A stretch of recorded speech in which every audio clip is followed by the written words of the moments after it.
Hello everyone, welcome to IAS point. आज हम यहाँ पे एक नया चैप्टर स्टार्ट करने जा रहे हैं, लेकिन चैप्टर स्टार्ट करने से पहले आज है 1 जनवरी 2021, ठीक है। और इसलिए आप सभी को ढेर सारी नए वर्ष की शुभकामनाएं और भगवान से बस मेरी यही प्रार्थना होगी कि 2021 आप सभी का, हम सभी का बहुत अच्छा निकले, ठीक है। क्योंकि 2020 आप देख चुके हैं किस तरीके से था। सो आप सभी लोग भी गॉड से प्रे करिएगा कि हमारा जो आने वाला कल है वो काफ़ी बेहतर रहे, ठीक है। और इसी के साथ हम एक नई एनर्जी के साथ, नए उत्साह के साथ अपना जो पढ़ाई का है उसको प्रॉपर तरीके से रेगुलर रखेंगे, ठीक है। ऐसा नहीं है कि बिल्कुल हमको इतना ज़्यादा अब नए वर्ष की पार्टी मनाने लगे या कुछ भी। बेशक इंजॉय कीजिए, लेकिन अपनी पढ़ाई को अब एक नया टारगेट बनाइए और उसको अचीव करने की कोशिश कीजिए, ठीक है। क्योंकि हमें एक नई अपॉर्चुनिटी मिली है, यानी कि होता है ना कुछ लोगों का कि हम इस दिन से ये करेंगे, ठीक है। तो कुछ लोगों का होता है हम 1 जनवरी से करेंगे। सो आज 1 जनवरी है, 2021 आ चुका है, यानी कि हम नेक्स्ट ईयर में प्रवेश कर चुके हैं, ठीक है। तो इसलिए और यहाँ पे आप सभी लोग मन लगा के पढ़ाई करिए, ताकि जिस भी ईयर का आपका गोल है वो उसको आप अचीव कर लें, ठीक है। और उसी के साथ अब हम लोग अपना चैप्टर स्टार्ट करते हैं और इसमें हम बात करेंगे लोकतंत्र और विविधता के बारे में। लोकतंत्र और विविधता तो दोनों ही अलग अलग वर्ड हैं, लेकिन दोनों में ही कहीं ना कहीं हम पढ़ेंगे तो हमें सारी चीज़ें एक जैसी दिखाई देंगी, ठीक है। अब लोकतंत्र के बारे में हम लोग बेहतर तरीके से, बहुत अच्छे तरीके से पढ़ चुके हैं और आई होप कि आप सभी को भी पता होगा, ठीक है। और उसके बाद विविधता, विविधता 6 क्लास की एनसीईआरटी का हमारा first chapter he I think था। तो उसमें भी हम लोग इसको बहुत ही क्लियरली समझ चुके है कि हमारा देश किस तरीके से एकता में विविधता, विविधता में एकता वाला देश है, ठीक है। ये जवाहरलाल नेहरू जी का स्टेटमेंट था। तो यहाँ पे लोकतंत्र और विविधता, इन दोनों के बारे में ही हम लोग समझने वाले हैं। सत्ता की साझेदारी के बारे में समझा हमने, केंद्र को देखा, राज्य को देखा, केंद्र शासित प्रदेशों की बात की हमने, अनुसूचियों की बात की, जो हमारी 3 सूचियाँ थी उनके बारे में हमने चर्चा किया। अब यहाँ पे एक कुछ नई जानकारियाँ देखेंगे हम लोग कि और क्या क्या है, ठीक है। क्योंकि जितना भी हम पढ़ेंगे कहीं ना कहीं उसी के इर्द गिर्द घूमता है। हमारा आज थर्ड चैप्टर है और इसमें सबसे पहले यदि हम बात करें कि पढ़ना क्या क्या चीज़ें हैं इसके अंदर, तो इसमें हमें इसमें बताया गया है कि जो नेक्स्ट चैप्टर था उसमें हमने देखा है कि भाषाई और क्षेत्रीय विविधताओं को संग साथ लेकर चलने के लिए सत्ता का बंटवारा किया जा सकता है, ठीक है। यानी कि हमने देखा था कि कई स्टेटों का बंटवारा किसके आधार पे हुआ था, भाषा के आधार पे हुआ था। और वहाँ पे हमने संसद में भी देखा था कि किस तरीके से एक यदि हिंदी को राजभाषा वो लोग मान रहे थे, तो वहाँ पे राष्ट्रभाषा मानने के लिए बोला जा रहा था कि पहले क्या था कि सारे काम सरकार मतलब इंग्लिश में होते थे, कामकाज, ठीक है, जो भी कागजात बनते थे। लेकिन उसके बाद कहा गया कि हम हिंदी कंपलसरी करेंगे। फिर तमिल लोगों का जो था कि मतलब नहीं, आप हिंदी पूरा तरीके से नहीं कर सकते हैं, विकास उनको काफ़ी प्रॉब्लम्स होती है, ठीक है। दक्षिण भारत में आपको पता होगा कि किस तरीके से वहाँ का हर एक चीज़ जो है काफ़ी मतलब इंग्लिश को ज़्यादा बोला जाता है वहाँ पे, ठीक है। उनकी जो स्थानीय भाषा है उसको छोड़ दे यदि, तो इंग्लिश ही ज़्यादातर बोली जाती है और उनको प्रॉब्लम्स होती, इसलिए उन्होंने विरोध किया और बाद में हुआ कि चलो ठीक है, हम हिंदी इंग्लिश दोनों ही कर देते हैं, ठीक है। और ये दोनों ही हो रहा है। उसके बाद हम यहाँ पे यदि बात करते हैं तो, लेकिन लोगों की विशिष्ट पहचान सिर्फ भाषा और क्षेत्र के आधार पर ही नहीं बनती है। यानी कि हम ये भी देखे थे कि इसके आधार पे होता है, लेकिन लोगों की पहचान सिर्फ इतने बस से नहीं हो जाती है कि आपकी कोई एक प्रॉपरली लैंग्वेज है या कोई आपका एरिया है उससे आपकी पहचान हो जाएगी। कई बार क्या होता है कि लोग अपनी पहचान और दूसरों से अपने संबंध शारीरिक बनावट, वर्ग, धर्म, लिंग, जाति, कबीले वगैरह के आधार पर भी परिभाषित करते हैं, ठीक है। तो यहाँ पे सिर्फ हमारी लैंग्वेज ही हमारी विशेषता नहीं बताती है कि हम हिंदी बोल रहे हैं, हम उर्दू बोल रहे हैं तो हम मुस्लिम हो गए, हिंदी बोल रहे हैं तो हम हिंदू हो गए, या कि हम फारसी बोल रहे हैं तो कुछ और ही हो गए, ठीक है। तो यहाँ पे ये इसका ये मतलब नहीं कि अब हो सकता है कि हम हिंदी बोलते हैं, मेरा शौक हो, मैं उर्दू भी बोलने लगूंगी, इंग्लिश भी बोलने लगूंगी, फारसी भी बोलने लगूंगी, अरबी भी बोलने लगूंगी, तो इसमें कोई बड़ी बात नहीं है। तो उसमें इसमें बताया गया कि हम इससे नहीं पहचान सकते हैं, और ये विविधता का मतलब समझाया जा रहा है कि किस तरीके से यहाँ पे वर्ग के आधार पर भी हम क्या करते हैं, शारीरिक बनावट भी देखते हैं लोग, वर्ग भी देखते हैं, धर्म भी देखते हैं, लिंग भी देखते हैं, जाति और जो भी कबीले वगैरह होते हैं, सारी चीज़ें देखते हैं। ठीक है, एक इंसान को आपको पहचानना है तो हमें समझ में नहीं आता कि हम किस तरह, क्योंकि हमें सारी बातें क्लियर होती है, लेकिन आप दिमाग लगाएंगे तो आप क्या पहले उसको देखेंगे। ठीक है, कोई भी बंदा आपके सामने आता है, आप बिल्कुल भी अनजान है उससे, पहले आप उसको देखेंगे, उसके बाद थोड़ा बहुत बात करने की कोशिश करेंगे। पहले तो हमारा क्या हुआ, आई कांटेक्ट हुआ। ठीक है, हमने उसे देखा, उसकी जो शारीरिक बनावट थी, अब यहाँ पे देखिएगा कि उसकी, अभी हमें उसके जाति वर्ग धर्म के बारे में कुछ नहीं पता। ठीक है, हमने किसी इंसान को देखा, हमने देखा उसका चेहरा किस तरीके से है, उसका रंग किस तरीके से है, और उसकी जो भी बनावट है वो किस तरीके से है। हमारे अंदर माइंड में एक इमेज बन गई, ये व्यक्ति ऐसा है। ठीक है, हमें वो व्यक्ति, मतलब उससे काम है हमारा, अच्छा लगा नहीं लगा वो बात की बात है, लेकिन हमें उस व्यक्ति से काम है, उसकी इमेज हमारे माइंड में बन चुकी है। अब हम क्या करेंगे, उस व्यक्ति से बात करने की कोशिश करेंगे। बात करने की कोशिश करेंगे तो सबसे पहले हम तो उसका जो भी उसका इंट्रोडक्शन होगा लेंगे, कि आप मतलब कहाँ से हो, क्या नाम है आपका। ठीक है, नाम पूछेंगे। अब जब नाम पूछेंगे तो वहाँ पे हमें पता चलेगा कि अब नाम के साथ वो सरनेम तो ऑब्वियस है, बताता ही है, अपने इंडिया में ये सारी बातें चलती हैं। ठीक है, वहाँ पे जब वो बताएगा उसके बाद हमें पता चलेगा वो किस वर्ग का है। फिर हमारे माइंड में ये भी आ गया कि चलो ठीक है, ये हिंदू है या मुस्लिम है, जो भी है। ठीक है, उसके बाद आप उसका जो भी पद वगैरह है वो देखोगे। आप देखते ही सारी चीज़ें पहचान जाओगे, ये स्त्री है या पुरुष है। ठीक है, जैसे ही आप देखोगे तो पहचान जाओगे। हालांकि थर्ड जेंडर हुआ तो वहाँ पे भी आप पहचान जाओगे कि हाँ, ये थर्ड जेंडर ही है। ठीक है, तो लेकिन देखते ही क्या होगा कि आपके माइंड में इमेज उसकी बन जाएगी, तब जाके कहीं हम उसकी क्या कर पाएंगे, पहचान कर पाएंगे। उसके बाद हम ये देखेंगे कि वो कहाँ का है। जो भी आपके सामने है, हमने उसे देखा, देखने के बाद हमारे मतलब उसकी शारीरिक बनावट, रंग रूप हमने देख लिया, 3-4 चीज़ें देख ली। ठीक है, उसके बाद हमने उसका जो भी इंट्रो लिया, वहाँ से हमें पता चलता है ये किस जाति धर्म वर्ग समुदाय का है, वो हमने देखा। लिंग हम देखे कि कौन सा है। ठीक है, देखते ही हमें पता चल गया।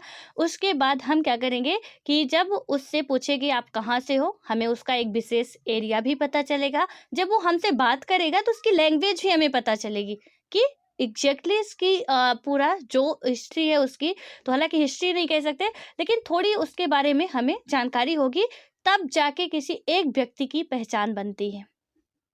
यहाँ पे आपको समझ में आया कि तब जाके एक व्यक्ति की पहचान बनती है इतनी सारी चीज़ों से। हम किसी से बात करते हैं तो सबसे पहले ये नहीं पूछते कि हाँ आज यहाँ चलना वहाँ चलना, ऐसे किसी को जानते नहीं, कहते ऐसे चलना है। हम बात करते हैं किसी से तो बहुत ही अच्छे से बात करते हैं कि हेलो आप कौन हो। ठीक है, कहाँ से हो, कैसे हो, ऐसी बातें हमारी होती हैं। पहले हम डायरेक्ट नहीं कहते कि अच्छा तुमने फ़ोन किया, क्यों किया था। अब हम जानते नहीं है, हाँ, हो सकता है किसी का काम हो, और बिल्कुल कोई भी ऐसा नहीं बात कर सकता है। ठीक है, तो ये हमारी एक व्यक्ति की पहचान की विशेषता होती है कि आप एक व्यक्ति को इस तरीके से पहचान सकते हो। और उसके बाद है कि इस अध्याय में हम जो देखने वाले हैं कि किस तरह लोकतंत्र सारी सामाजिक विभिन्नताओं, अंतरों और असमानताओं के बीच सामंजस्य बनाकर या बैठाकर उनका सर्वसामान्य समाधान देने की कोशिश करता है। यहाँ हम सामाजिक विभाजनों की सार्वजनिक अभिव्यक्ति के एक उदाहरण के जरिए अपनी बात स्पष्ट करने की कोशिश करेंगे। ठीक है, और उसके बाद है कि इसके बाद हम यह भी चर्चा करेंगे कि सामाजिक विभिन्नता कैसे अलग अलग रूप धारण करती है। फिर हम यह देखेंगे कि सामाजिक विभिन्नता और लोकतांत्रिक राजनीति किस तरह एक दूसरे को प्रभावित करती है, यानी कि सामाजिक विभिन्नता जो है किस तरीके से हमारे राष्ट्र को, हम सबको प्रभावित करती है। उसमें राजनीति का भी क्या रोल है, वो भी हम सारी चीज़ें यहाँ पे देखने वाले हैं। और आपको यदि याद हो, यदि जो भी मेरे से रेगुलर 6 to अभी तक 10th तक हम पढ़ चुके हैं, जो भी अटैच रहे होंगे, तो जो रेगुलर वीडियो देखते होंगे उनको यदि याद हो, हम 6 क्लास में जब पढ़ रहे थे विविधता के बारे में, ये भी बात किए थे कि अभी आने वाले चैप्टर में ये सिर्फ हमारा बेस कंप्लीट हो रहा है। ठीक है, अभी इसके थोड़ा सा हम ऊपर ऊपर का पढ़ रहे हैं, अभी इसकी जो गहराई है आने वाले चैप्टरों में हमें मिलती जाएगी। और बिल्कुल हमें सारी चीज़ें पहले हम थोड़ा सा पढ़ें, उसके बाद उसी के बारे में थोड़ा और जानकारी को लेने की कोशिश की। जैसे लोकतंत्र, अब लोकतंत्र के बारे में हम लोग जहाँ तक मुझे लगता है कि इतना पढ़ चुके हैं कि अब उसमें से कहीं से भी क्वेश्चन आए हमें कंफ्यूज नहीं होना चाहिए, ठीक है।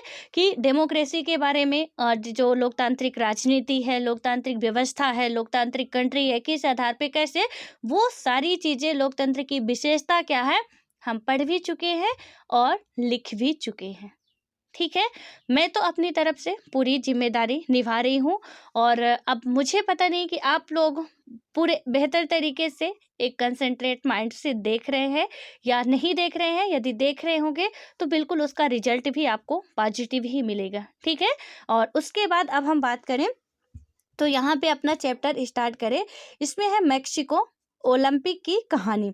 मैक्सिको ओलंपिक में हुआ क्या था, हम हर एक जो भी चैप्टर स्टार्ट करते हैं वहाँ पे क्या पढ़ते हैं, सबसे पहले कहानी ही पढ़ते हैं और कहानी के माध्यम से हमारा पूरा चैप्टर क्लियर होता है, राइट। तो यहाँ पे हम मैक्सिको की कहानी पढ़ें। मैक्सिको आपको यदि आप मैप में देखेंगे तो ये आपको मिल जाएगा कहाँ पे, उत्तर अमेरिका पे, ठीक है। तो आप मैं खोलिएगा और वहाँ पे मैक्सिको देखने की कोशिश कीजिएगा कि मैक्सिको कहाँ पे है, ठीक है। ये जो मैक्सिको सिटी है वो कहाँ पे है, क्योंकि ये भी बहुत इंपॉर्टेंट होता है और उसके बाद आपको सारी चीज़ें क्लियर हो जाएगी, ठीक है। यहाँ पे जब आप मैक्सिको के बारे में मैप में देखेंगे, उत्तर अमेरिका जो हमारा एक कॉन्टिनेंट है उसका एक ये सिटी है या देश का है, मैक्सिको एक देश ही है, ठीक है। तो यहाँ पे मैक्सिकन सिटी भी है और यहाँ पे मैक्सिकन पठार भी है, ठीक है। मैक्सिकन यहाँ पे हम बात करें तो खाड़ी भी है। तो आप लोग ये सारी चीज़ें देखेंगे क्योंकि इससे आपका जियोग्राफी भी कंप्लीट होगा। यदि आप थोड़ा बहुत मैप पे नज़र रखते हैं, आसपास की चीज़ें देखते हैं और उसके जो भी पड़ोसी देश हैं कौन कौन से हैं, क्योंकि हो सकता है क्वेश्चन बन जाए, क्योंकि हम पेपर नहीं बनाते, आप पेपर नहीं बनाते, इसलिए हमें कोई चीज़ छोड़े ये हमारे लिए बेहतर नहीं होगा, ठीक है। तो अब हम बात करते हैं कि इस पृष्ठ पर छपी तस्वीर अमेरिका में चले नागरिक अधिकार आंदोलन की एक प्रमुख घटना से संबंधित है। यह 1968 में मैक्सिको सिटी में हुए ओलंपिक मुकाबलों की 200 मीटर दौड़ के पदक समारोह की तस्वीर है। यहाँ पे ये जो तस्वीर आपको दिख रही है इसमें बताया जा रहा है कि 1968 में क्या हुआ था, मैक्सिको सिटी में ओलंपिक मुकाबलों की 200 मीटर की दौड़ हुई थी, ठीक है। ये यहाँ पे ये लोग हैं और उसके बाद क्या हुआ था कि दौड़ के पदक समारोह की ये तस्वीर है और अमेरिका का राष्ट्रगान बज रहा है और सिर झुकाए तथा मुट्ठी ताने हुए जो दो खिलाड़ी खड़े हैं, यहाँ पे 3 है, ठीक है। तो जो 2 खिलाड़ी इसमें खड़े हुए हैं वे हैं अमेरिकी धावक टॉमी स्मिथ और जॉन कार्लोस। ये एफ्रो अमेरिकी हैं, ठीक है। अब यहाँ पे थोड़ा सा कहानी को ध्यान से समझिएगा और आपको इतना तो आइडिया लग गया होगा कि हमारा चैप्टर, हर एक चैप्टर कहानी के इर्द गिर्द ही होता है, ठीक है। यहाँ पे क्या होता है कि ये खिलाड़ी हैं, कहाँ के हैं, एफ्रो अमेरिका के हैं, ठीक है। इन्होंने क्रमशः स्वर्ण और कांस्य पदक जीता था। इन्होंने जूते नहीं पहने थे।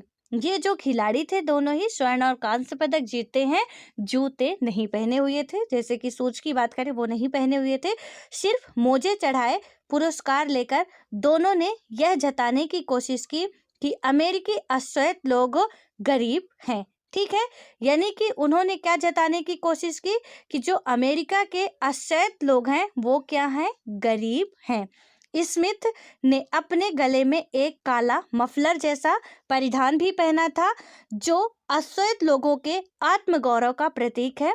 कार्लोस ने मारे गए अश्वेत लोगों की याद में काले मनकों, ठीक है, की एक माला पहनी थी। अपने इन प्रतीकों और तौर तरीकों से उन्होंने अमेरिका में होने वाले रंग भेद के प्रति अंतरराष्ट्रीय बिरादरी का ध्यान खींचने की कोशिश की है। यानी कि इस पूरे स्टेटमेंट का मतलब क्या हुआ, एफ्रो अमेरिकन का मतलब है अफ्रीकी लोग अमेरिका में जो रह गए थे, अभी भी हैं, ठीक है। अभी भी रंग भेद का मामला अमेरिका में बहुत बढ़ चढ़ कर होता है और वहाँ पे आज भी जो फ्लड की घटना आई थी, हम लोग उससे कई बार, मुझे नहीं लगता आप लगता है कि रट गया होगा आपको, क्योंकि इस घटना को कई बार हम लोग बात कर चुके हैं और आप लोग न्यूज़ से अपडेट रहते होंगे तो आपको पता भी होगा, ठीक है, कि किस तरीके से पुलिस अधिकारी के द्वारा उसके घुटन मतलब कि गले को घुटने से दबा के मार दिया गया था। जब तक उसकी जान नहीं गई तब तक दबाए रखा गया था, ठीक है। तो वहाँ पे जो एफ्रो अमेरिकन थे, वो दो जो खिलाड़ी थे, दोनों के दोनों ही थे, दोनों ने शूज नहीं पहने थे। शूज नहीं पहने थे मीन्स वो क्या जता रहे थे, हम गरीब हैं। जो भी अश्वेत लोग हैं वो क्या है, अश्वेत का मतलब जो गोरे नहीं है, ठीक है, इतना तो आप समझ सकते हो। तो वहां पे क्या हुआ कि वो इतना जता रहे थे कि हम क्या हैं, गरीब हैं, हमारे पास सिर्फ मोजे हैं, जूते नहीं है। और उसके बाद वो ब्लैक कलर का मफलर अपने गले पे डाले हुए थे, जो कि वो दिखा रहे थे कि हम अमेरिका में रहते हुए भी क्या है, गरीब हैं और जनता का ध्यान अपनी ओर आकर्षित करना चाह रहे थे। ये सारी बातें, क्योंकि होती है ना, कुछ बातें हम बोल के समझा सकते हैं, कुछ बातें हम इशारों से समझा सकते हैं, कुछ संकेतों से समझा सकते हैं, कुछ डायग्राम बना के समझा सकते हैं, बस वही था।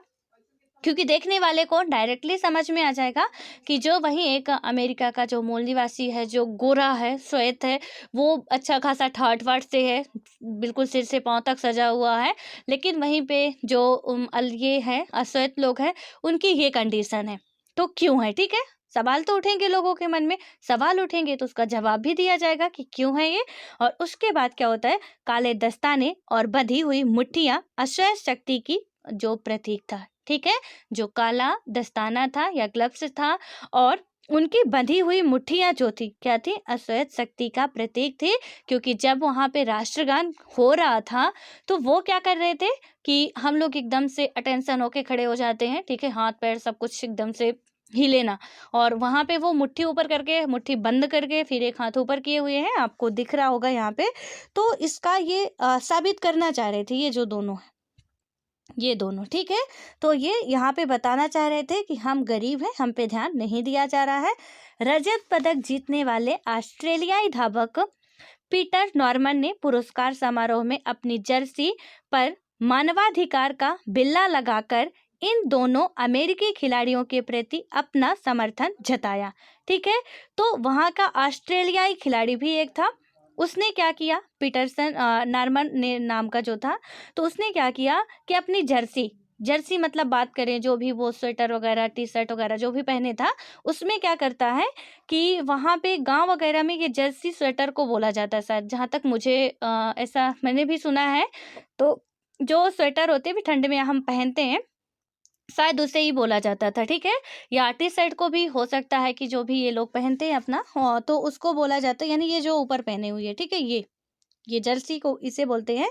तो क्या हुआ कि उसने अपने जर्सी पे, या कि हम बात करें कि अपने शर्ट पे क्या करता है कि मानवाधिकार का बिल्ला लगा लेता है। मानवाधिकार के बारे में हम लोग पढ़ चुके हैं और मैं आपको बोली भी थी कि पूरा उसका क्लियरली एक नोट्स आप तैयार कर लेना प्रॉपर तरीके से, जो भी 1-1.5 पेज का बने, ठीक है। अब आपने किया या नहीं किया, क्योंकि आप लोग तो कुछ बताते हो नहीं, तो मुझे तो पता नहीं कि आपने किया, बट यदि कर लेंगे तो अच्छा होगा, ठीक है, क्योंकि क्वेश्चन इससे बनते हैं काफ़ी और हमारे लिए इम्पोर्टेंट भी है।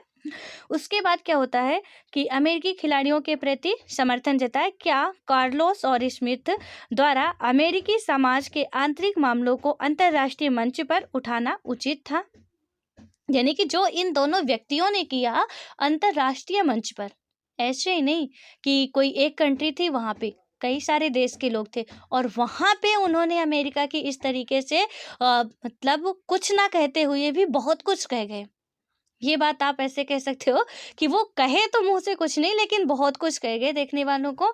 और तो इसमें बताया जा रहा है कि क्या उनका ऐसा करना उचित था। पूरे आप घर में हैं, घर की बात है, घर पे रखो, बाहर क्यों जा रहे हो, ठीक है। लेकिन अब आगे देखते हैं उचित था या नहीं था। तो इसमें क्या था कि क्या आप उनके काम को राजनीतिक मानेंगे।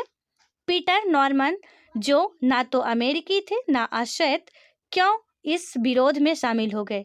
जो ऑस्ट्रेलियाई पीटर नॉर्मन थे, ना तो वो अमेरिका के थे ना आश्रित थे, फिर भी वो क्या किए, वहां पे शामिल हो जाते हैं। तो क्यों शामिल हो जाते, कई क्वेश्चंस इसमें उठ रहे हैं। क्या आप उनकी जगह होते तो ऐसा ही करते, क्या आप पीटर नॉर्मन की जगह होते तो क्या ऐसा ही करते आप भी। ठीक है, जरा आप थोड़ा अपने से सोचिए, लेकिन अभी हमारा दिमाग नहीं चलेगा, थोड़ा आगे पढ़ते हैं उसके बाद चलेगा, ठीक है। तो इसमें हम बात करें यदि, क्या है कि अंतर्राष्ट्रीय ओलंपिक संघ ने कार्लोस और स्मिथ द्वारा राजनीतिक बयान देने की इस युक्ति को ओलंपिक भावना के विरुद्ध, यानी कि क्या किया कि ऑस्ट्रेलियाई ओलंपिक संघ ने क्या किया कि कार्लोस और स्मिथ, इसको ध्यान में रखिएगा, अंतर्राष्ट्रीय ओलंपिक संघ ने, ठीक है, सॉरी यहाँ पे अंतर्राष्ट्रीय है, ये क्या है, अंतर्राष्ट्रीय ओलंपिक संघ ने क्या किया कि कार्लोस और स्मिथ द्वारा राजनीतिक बयान देने की इस युक्ति को ओलंपिक भावना के विरुद्ध बताया, ठीक है। यानी कि उन्होंने कहा कि ये ओलंपिक भावना के विरुद्ध है, क्योंकि आप यहाँ पे राजनीति का दिखा रहे हो, उठा रहे हो मुद्दा, ये सारी चीजें करके आप खेल खेलने आए हो, आप समान हो, फिर ये क्यों दिखा रहे हो, ठीक है। तो उन्होंने दोषी करार दिया और उनके पदक वापस ले लिए गए। नार्मन को भी अपने फैसले की कीमत चुकानी पड़ी, जो ऑस्ट्रेलियाई थे, और अगले ओलंपिक में उन्हें ऑस्ट्रेलिया की टीम में जगह नहीं दी गई, पर उनके फैसलों ने अमेरिका में बढ़ते नागरिक अधिकार आंदोलन के प्रति दुनिया का ध्यान खींचने में सफलता पाई। हाल ही में क्या हुआ कि सैन होज स्टेट यूनिवर्सिटी ने, जहां इन दोनों ने पढ़ाई की थी, इन दोनों का अभिनंदन किया और विश्वविद्यालय के भीतर उनकी मूर्ति लगवाई। जब 2006 में नॉर्मन की मौत हुई तो उनकी अर्थी को कंधा देने वालों में स्मिथ और कार्लोस भी थे, ठीक है। और नॉर्मन कौन थे, ऑस्ट्रेलियाई थे, तो उनकी अर्थी को कंधा देने वाले कौन थे, स्मिथ और कार्लोस थे, ठीक है। अब यहाँ से थोड़ा सा एक बात जो निकल के आ रही है कि जब उन्होंने इस तरीके से किया, उन्हें ओलंपिक संघ के द्वारा क्या कर दिया गया, मतलब कि विरोधी करार दिया गया या दोषी, और उनसे पदक भी छीन लिए गए, ठीक है। तीनों की ही ये हालत हुई, नॉर्मन को तो टीम से ही निकाल दिया गया, लेकिन वहाँ पे देखिए उन्होंने अपना संघर्ष दिया। यहाँ से हमें अपनी लाइफ में भी काफ़ी यदि सीख लेना चाहे तो मिलती है कि हमें ये नहीं सोचना चाहिए हमारे साथ क्या हो रहा है, यदि हम सच में समाज से भी बनना चाहते हैं तो, क्योंकि हमारे साथ इस समाज में भला नहीं होगा। यदि आप भला करने जाओगे तो ये तो भूल जाना फिर कि हमारे साथ कुछ अच्छा होने वाला, हाँ, लेकिन ये है कि आने वाली पीढ़ियों के साथ बहुत अच्छा आप करके जाओगे। इन्होंने ऐसा किया, उस टाइम इनकी थू-थू हुई होगी, बाद में इनकी मूर्तियां बनाई जा रही हैं, और दुनिया भी बहुत अजीब है, मरने के बाद इतना सम्मान देती है कि जितना मतलब कोई आशा नहीं करता है कि इतना भी मिलेगा, लेकिन जीते जी तो इतना उनका जो भी हालत होती है तो मरने से भी बदतर बना देती, ठीक है। और यहाँ एक कंट्री की बात नहीं, पूरे विश्व की ही हम बात कर रहे हैं, अभी हम अपने देश पे नहीं आए हैं, हर जगह पे ही ऐसा होता है। ये दुनिया ऐसी ही है कुछ, कि जब तक आप जीवित रहोगे तब तक आप भोजन भी नहीं मिलेगा, और मरने के बाद तो ऐसे मतलब 56 भोग मिलते हैं कि जैसे मतलब खिलाया जाता है, बोलते हैं कि आत्मा जो है वो खा रही है, ठीक है। लेकिन ऐसा कुछ जो भी होता होगा, खैर उनकी मान्यता है, लेकिन इसमें भी यही हुआ कि उन्होंने संघर्ष किया, यानी कि जो उन्हें ठीक लगा उन्होंने किया, जो उनको ठीक लगा संघ वालों को, उन्होंने भी उनको निकाल दिया, लेकिन बाद में नागरिकों के मन में ये तो भावना पैदा कर दी, क्योंकि अब संघ वाले उनको तो कुछ नहीं कर सकते थे, नागरिकों के मन में ये भावना आई, और थोड़ा मानवाधिकार का जो संघर्ष चल रहा था उसमें और ताकत मिली, और जोर शोर लगा के उन्होंने क्या किया, उसे पाने के लिए और भी संघर्ष किया, ठीक है। तो यहाँ पे ये जो दिख रहा है कि 2005 में सैन होज स्टेट यूनिवर्सिटी ने टॉमी, ठीक है, ये जो बनाए हुए हैं, ये दोनों के ही क्या बनाए हुए हैं, इनके पुतले बनाए गए हैं, ठीक है, स्टैचू बनाए गए। उसके बाद इसमें है, और यहाँ पे जो है अमेरिका में नागरिक अधिकार आंदोलन कब से कब तक चला, अश्वेत शक्ति आंदोलन, और उसके बाद है एफ्रो अमेरिकी, तो इसमें थोड़ा सा इसको समझते हैं क्या है, और आप चाहे तो इनको लिख भी सकते हैं, ठीक है। इसमें है कि एफ्रो अमेरिकन, अश्वेत अमेरिका या अश्वेत शब्द उन अफ्रीकी लोगों के वंशजों के लिए प्रयुक्त होता है जिन्हें 17वीं सदी से लेकर 19वीं सदी की शुरुआत तक अमेरिका में गुलाम बनाकर लाया गया था, ठीक है। और उसके बाद है यहाँ पे नागरिक के जो अमेरिका में नागरिक अधिकार आंदोलन, इसमें 1954 से 1968, इसमें क्या हुआ था कि घटनाओं और सुधार आंदोलनों का एक सिलसिला, जिसका उद्देश्य एफ्रो अमेरिकी लोगों के विरुद्ध होने वाले नस्ल आधारित भेदभाव को मिटाना था, और मार्टिन लूथर किंग जूनियर की अगुवाई में लड़े गए इस आंदोलन का स्वरूप पूरी तरह अहिंसक था। इसने यानी कि महात्मा गांधी वाला जो भी था अपनाए उन्होंने। और उसके बाद हुआ कि इसने नस्ल के आधार पर भेदभाव करने वाले कानून और व्यवहार को समाप्त करने की मांग उठाई, जो अंततः क्या होती है, सफल होती है। और कहीं ना कहीं इनमें एक रोल हम इनका भी मान सकते हैं, ये दोनों खिलाड़ियों का भी, और यानी कि जो दोनों धावक थे। और उसके बाद होता है असहयोग आंदोलन, जो शक्ति आंदोलन है। यह आंदोलन कब होता है, 1966 में उभरा और 1975 तक चलता रहा। नस्लवाद को लेकर इस आंदोलन का रवैया ज़्यादा उग्र था और इसका मानना था कि अमेरिका से नस्लवाद मिटाने के लिए हिंसा का सहारा लेने में भी हर्ज नहीं है। यानी कि अमेरिका से यदि हमें नस्लवाद मिटाना है तो हम हिंसा का सहारा भी यदि ले लेंगे तो इसमें भी कोई दो राय नहीं है, ऐसा ये लोग मानते थे। ठीक है, उसके बाद अब हम बात करें कि असमानताएं, समानताएं, असमानताएं और विभाजन, तो इसको हम अपने नेक्स्ट वीडियो में बात करेंगे। और यहाँ पे लिखा गया है कि कुछ दलित समूहों ने क्या किया था कि 2001 में डरबन में हुए संयुक्त राष्ट्र के नस्लभेद विरोधी सम्मेलन में हिस्सा लेने का फैसला किया और मांग की कि सम्मेलन की कार्यसूची में जाति भेद को भी रखा जाए। और इस फैसले पर ये 3 प्रक्रियाएं सामने आई थी। अब यहाँ पे कुछ तो मांग रहे हैं कि जाति भेद को रखा जाए। ठीक है, अब इसमें क्या होता है कि अमनदीप कौर यानी कि सरकारी अधिकारी, इन्होंने कहा कि हमारे संविधान में जातिगत भेदभाव को गैर कानूनी करार दिया गया है। अगर कहीं कहीं जातिगत भेदभाव होता है तो यह हमारा आंतरिक मामला है और इसे प्रशासनिक अक्षमता के रूप में देखा जाना क्या होता है, यानी कि उसने कहा कि ये जो भी हो रहा हमारा आंतरिक मामला है और प्रशासनिक अक्षमता के रूप में देखा जाना चाहिए। और उसके बाद है कि मैं इसे अंतर्राष्ट्रीय मंच पर उठाए जाने के खिलाफ हूँ। यानी कि इन्होंने क्या कहा कि हम इसे अंतर्राष्ट्रीय मंच में जो भी उठाए जा रहे हैं उसके खिलाफ हूँ। और उसके बाद आता है कि अशोक यानी कि ओइनम समाजशास्त्री थे। जाति और नस्ल एक जैसे सामाजिक विभाजन नहीं है और इसलिए मैं इसके खिलाफ हूँ। जाति का आधार सामाजिक है जबकि नस्ल का आधार जीव शास्त्रीय होता है। और नस्लवाद विरोधी सम्मेलन में जाति के मुद्दों को यानी कि जो भी जाति के मुद्दे हैं उनको उठाना दोनों को समान मानने जैसा होगा। और उसके बाद हम बात करें अशोक दलित कार्यकर्ता, तो किसी मुद्दे को आंतरिक मामला कहना दमन और भेदभाव पर खुली चर्चा को रोकना है। नस्ल विशुद्ध रूप से जीव शास्त्रीय नहीं है, यह जाति की तरह ही काफी हद तक क्या है, समाजशास्त्री और संवैधानिक वर्गीकरण है। इस सम्मेलन में जातिगत भेदभाव का मामला यानी कि जो भी मसला है जरूर उठना चाहिए। इनमें से किस राय को आप सबसे सही मानते हैं, कारण बताइए। ठीक है, अब इसमें बताया गया कि 3 लोगों की 3 तरह की राय है, आप किसको सही मानते हैं, होना चाहिए था, नहीं होना चाहिए था, आपको क्या लगता है उस हिसाब से। यानी कि उन जो 2 व्यक्तियों ने किया क्या सही किया, उस टाइम तो उन्होंने गलत किया अंतर्राष्ट्रीय मंच पे उठा के, लेकिन कहीं ना कहीं क्योंकि अंतर्राष्ट्रीय मंच पे नहीं उठाते तो पब्लिक उतनी ज़्यादा उन्हें मिलती नहीं कहीं पे।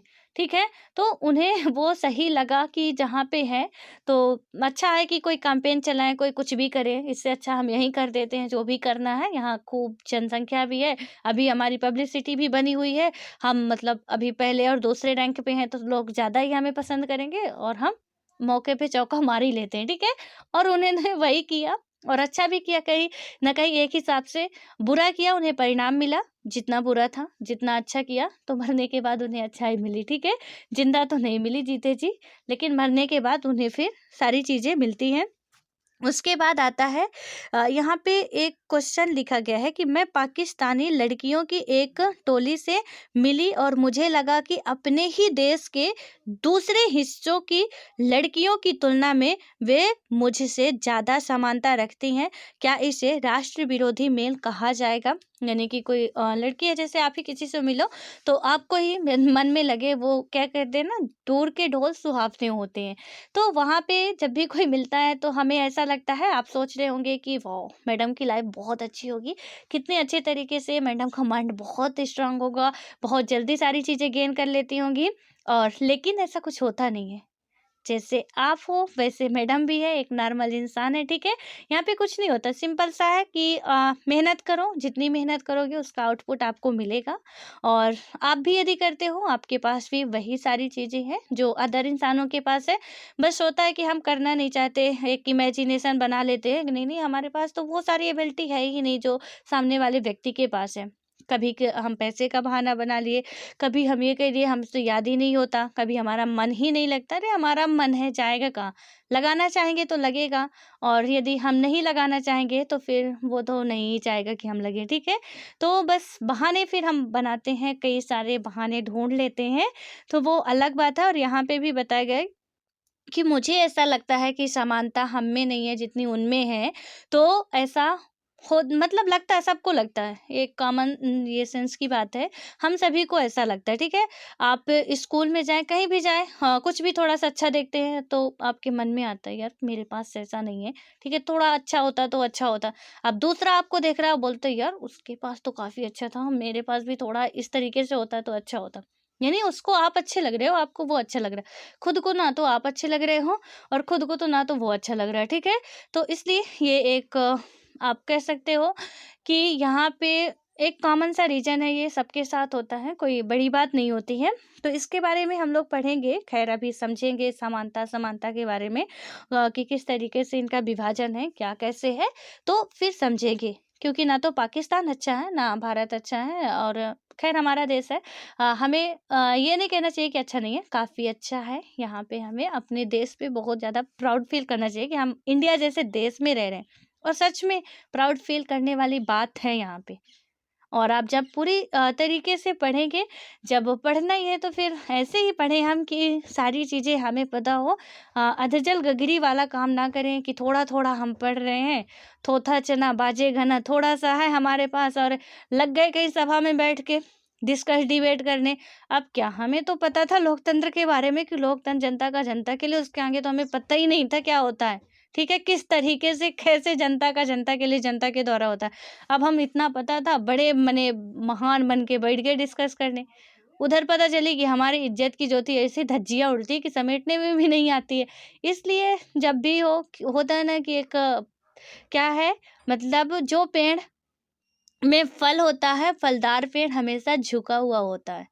यानी समझदार इंसान जिसके पास रियलिटी में समझ है, जिसके पास सारी चीजें हैं, वो हमेशा ही झुका हुआ रहेगा, थोड़ा ज्यादा शांत रहना पसंद करेगा, बकबक करना ज्यादा पसंद नहीं करेगा, लोगों की बातें वो ज्यादा क्लियरली सुनेगा और जवाब भी ज्यादा अच्छे तरीके से देगा, कंपेयर टू जो थोड़ा बहुत ऐसे ही होते हैं, मतलब हाँ ठीक ठाक थोड़ा बहुत आता है, वही जो मैंने बताया कि लोकतंत्र की सिर्फ डिफिनेशन पता, उसके बाद हमें कुछ नहीं पता आगे पीछे का, हमने शुरू कर दिया, ठीक है। तो कुछ ऐसे वाले होते हैं, और ऐसे वालों का ज्ञान ऐसे उछलता है ना कि समेटे नहीं आता, मतलब वो पगलाए रहते हैं कि कहाँ पे कोई मिल जाए हमको अपनी ज्ञान बताने वाला, हम वहाँ पे शुरू कर दे, और बिल्कुल लग कोई सुने भी ना तो भी हम शुरू कर दें, बस शुरू करते जाए, किसी तरीके से हमारे माइंड का बोझ हल्का हो कि हमसे इतनी चीजें बनती थी, वाह हमने निकाल दी, ठीक है। तो कुछ ऐसे वाले होते हैं, और आप लोगों को भी कुछ ऐसे मिल जाते होंगे, हमें ऐसा वाला नहीं बनना। तो इसलिए थोड़ी हमें एक सिंसियर पर्सन बनना है, और उसके लिए थोड़ी नहीं बहुत ज़्यादा हमें मेहनत करनी पड़ेगी, ठीक है।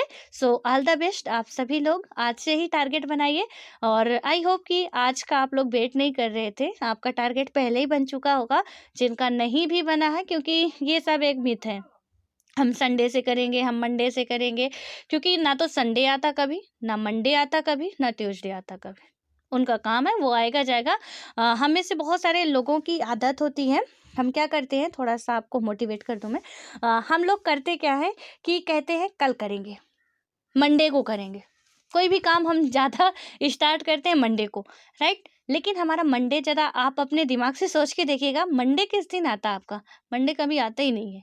फिर मंडे को लगेगा यार नेक्स्ट मंडे से देखेंगे ना क्या दिक्कत है, आज तो चलो ठीक है, आज नहीं हो पाए इस वाले मंडे में, अब नेक्स्ट वाले में देखेंगे, अब नेक्स्ट वाला आ गया उसमें पक्का कर लेंगे, ठीक है। अब हमने कहा पक्का कर लेंगे, अब नेक्स्ट वाला मंडे कुछ ही दिनों में आ गया, अब लगता है यार चलो ठीक है ये वाला भी जाने दो, अगले वाला जो आएगा उसमें तो हम 100% करके ही मानेंगे, हैं। अब हमारा इतना बिल्कुल जोश बनाएंगे कि हम डिमोटिवेट ना हो, और ये सबके साथ होता है। आप लोग अपने दिमाग से सोच के ज़रा मुझे कमेंट बॉक्स में कमेंट करके बताइएगा।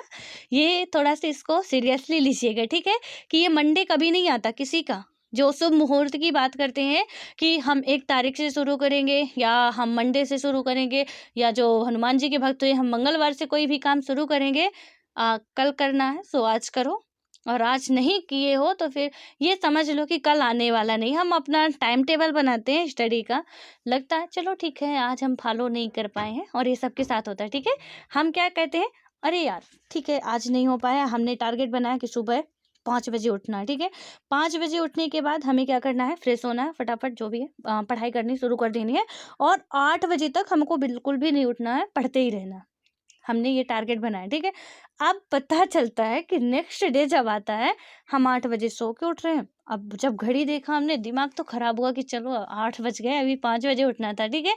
अब जब 8 तो बज ही गए, फिर क्या कहते हैं, कोई बात नहीं, चलो ठीक है, अभी जो भी है ठीक है, जैसे चल रहा है, कल से पक्का उठेंगे ही।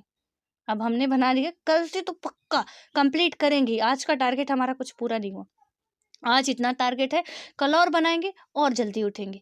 अब कल पता चला कि हम 8:30 बजे उठ रहे हैं, और उसके बाद फिर नहीं चलो ठीक है हो गया, आज नहीं हुआ, दिल को तसल्ली देंगे कि बेटा हो गया, शांति से रहो, आज नहीं हुआ कल हो जाएगा, ठीक है, कल करेंगे। अब भैया कल तो आता नहीं, कल आया फिर आज हो गया वो। इसलिए हमें कोई कल पे नहीं छोड़नी है। इसलिए मैंने कहा कि अच्छी बात है कि जो न्यू ईयर से कुछ करना चाहते होंगे, लेकिन उससे भी अच्छी बात होगी कि जो न्यू ईयर का वेट नहीं किए होंगे, पहले से ही सारी चीज़ें अपना करके रखे होंगे, और उसी हिसाब से आप चलते रहेंगे, ठीक है। ये सब टाइम है, आते जाते रहते हैं, इसमें कोई बड़ी बात नहीं है।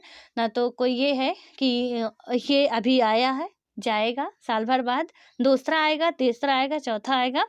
तो हमें अपनी लाइफ को आगे बढ़ाना है, और इसी में हम सबकी भलाई है। और ऐसा नहीं हम आज नहीं कल करेंगे, हर एक डे मस्ट होता है, हर एक डे हर एक टाइम इम्पॉर्टेंट होता है। यहाँ तक कि हमारा सेकंड का जो भी टाइम होता है वो भी इम्पॉर्टेंट होता है, ठीक है। तो मिनट और सेकंड वो भी हम गंवा रहे हैं, तो वो भी अपनी लाइफ का एक बहुत बड़ा हिस्सा आप खोते जा रहे हो, ये बात आप समझ के चलिएगा, ठीक है। सो ऑल द बेस्ट, मिलते हैं अब नेक्स्ट वीडियो में।